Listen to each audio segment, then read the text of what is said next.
Canadian Blood Services is asking Manitobans to roll up their sleeves and help out after the recent deep freeze led to a shortfall in donations. The nonprofit says that bitter cold stretch we experienced in the province led to a wave of cancelled appointments, and it means supply is taking a hit.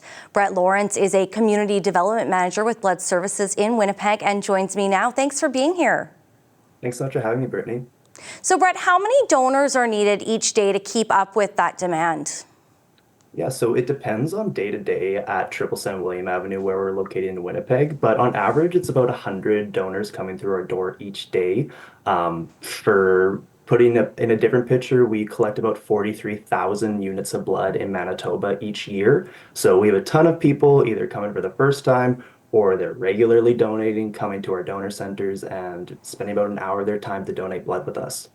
So what's the most needed blood type?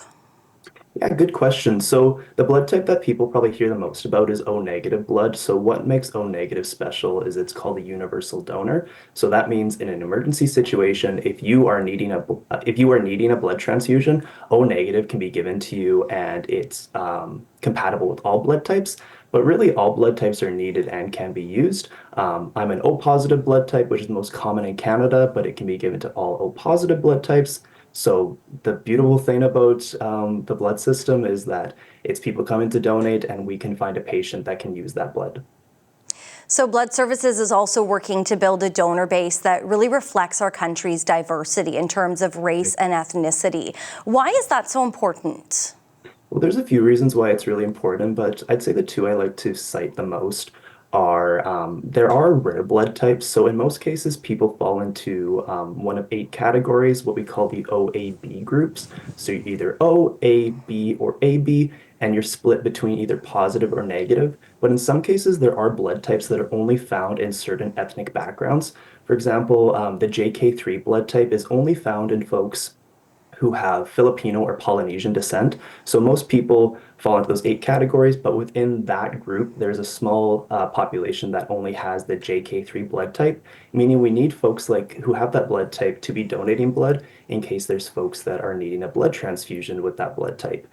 And the other reason is I like to talk about the stem cell registry. So the stem cell registry is something where if someone is usually in late stage cancer treatment, they may need a stem cell transplant. And we find a match by looking at 10 genetic markers, meaning that it's usually someone with a similar ethnic background. And currently, for one example, only 1% of the stem cell registry is Black donors. So if someone is needing a stem cell transplant and they are Black, it can be even harder to find them a stem cell transplant outside of the community, outside of their family, because the registry isn't reflective of Canada's diversity. I never even thought about ancestry when we would talk about blood donation, so I find that really fascinating. Why do we see difficulties in getting more racialized donors? Are there any barriers that we can talk about? It's a good question. Part of it is eligibility. So our eligibility requirements are continuing to evolve. So if someone is from a malaria zone, they may be deferred for a certain amount of time, or if they've had malaria, they currently are deferred. And in some case, it is, if you are new to Canada, you might not know what blood donation is like in Canada. I work with a lot of newcomers from the Philippines, and the way the Philippines does blood donation is different from in Canada. So we partner with community partners in Winnipeg and in the Filipino community who can introduce it to people in their community to show it's like, yeah, it's this easy, and it only takes about an hour of your time to save someone's life. So Brett, before I let you go, we know there are plenty of longtime donors, but what about those first timers? Why do we need to increase that group? Yeah, so right now we're seeing a demand in blood rising, but the supply of donors is not increasing to the extent that we need it to. So we're actually having a challenge right now called the 450 challenge. So in Canada, we need 450 new donors a day to come to a donor center that's in any of the provinces where there's donor centers. And currently we only see about 230 new donors a day. So in order to meet that rising demand, we need 450 people to donate for the first time each day. So if you are over the age of 17 and cover the rest of our eligibility requirements that can be found on blood.ca, I really hope you can join us and find a donor center near you. All right, Brett, thank you so much for your time.